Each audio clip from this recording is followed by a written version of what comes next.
Di tengah masa lajangnya, Luna Maya menceritakan pengalamannya seputar pria-pria yang pernah mendekatinya. Setahun setelah putus dengan Reno Barak, Luna Maya mengaku didekati seorang pria. Namun di tengah kedekatannya tersebut, tiba-tiba sang pria menghilang. Tak lama, Luna Maya memergoki pria tersebut sedang makan malam bersama perempuan lain.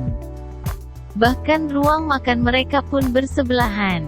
Hal itu diceritakan Luna Maya dalam kanal YouTube TS Media, Selasa, tanggal 11 Mei tahun 2021.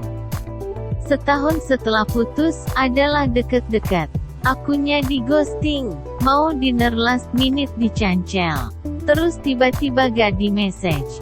Terus pernah juga aku lagi makan, dia di ruang sebelah sama perempuan lain. Aku ngebatin aja, oh jadi ini alasannya dia ngilang, cerita Luna Maya. Namun Luna Maya tidak sedih.